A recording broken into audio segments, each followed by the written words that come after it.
Bueno, dicho todo lo anterior, entonces ahora podemos por fin definir lo que es la probabilidad.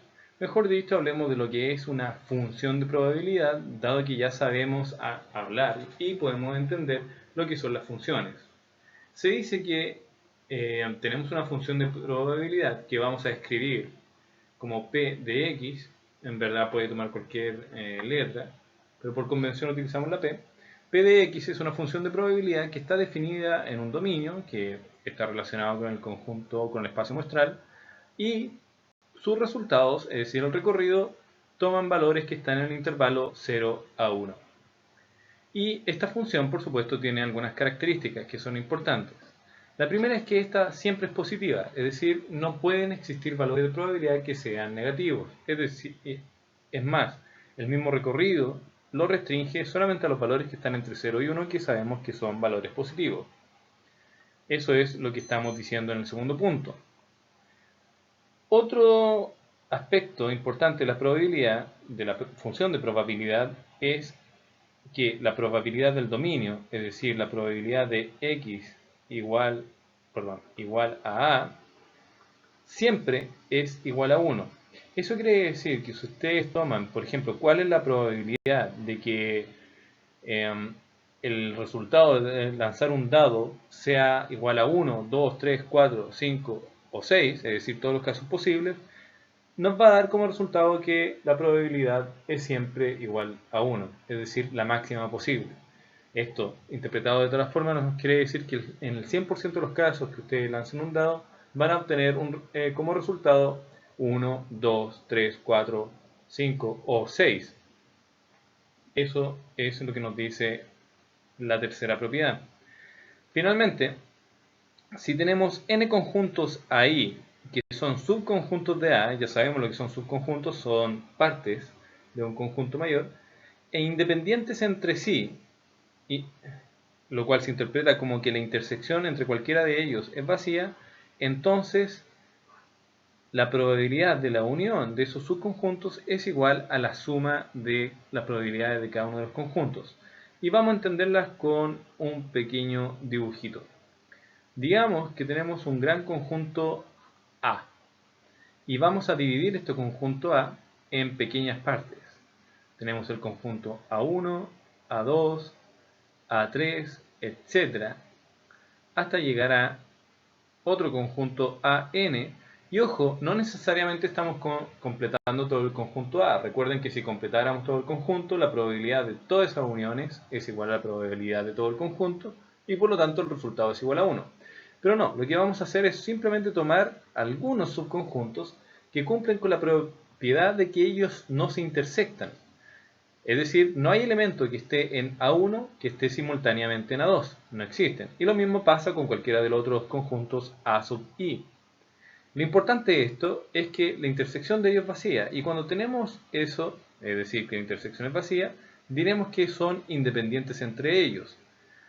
Cuando cumplen con esta cualidad, entonces, si queremos calcular la probabilidad de la unión de todos estos conjuntos, eso equivale a sumar la probabilidad de cada uno de estos subconjuntos.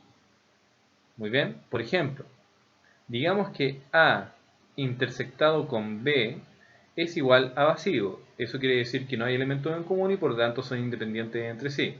Y digamos también que A es subconjunto de un conjunto mayor, lo mismo con B. Entonces, la probabilidad de la unión de ambos es igual a la probabilidad de el primer conjunto más la probabilidad del segundo conjunto. Este es un caso particular de la aplicación de esta propiedad. ¿Ok?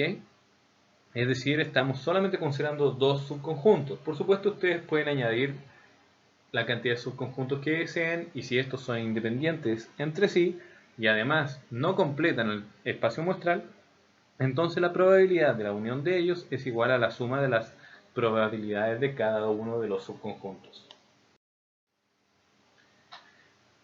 Dicho esto, hay una versión típica para calcular la función de probabilidad de una variable aleatoria.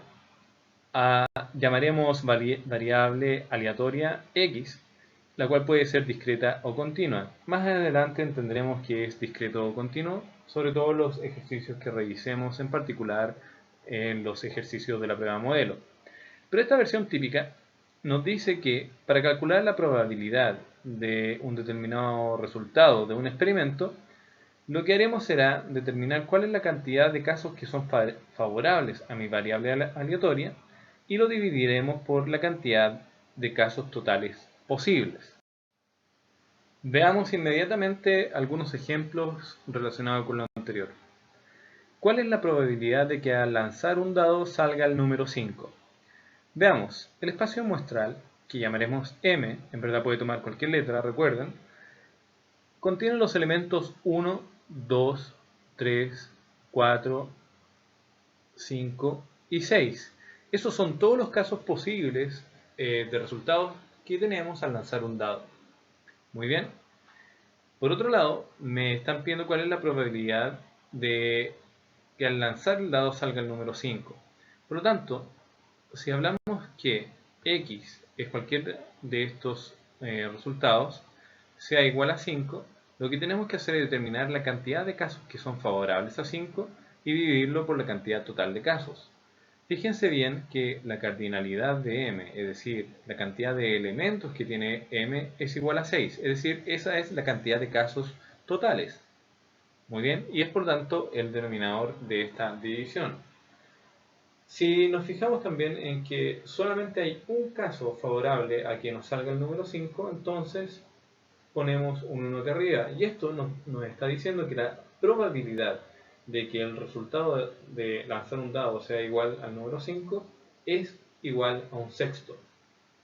Muy bien, ustedes incluso pueden calcular, pueden dividir, les tiene que dar 0,16 periódico, que es aproximadamente 0,167, y que expresado como forma de porcentaje es igual a un 16,7% de probabilidades de que salga el número 5.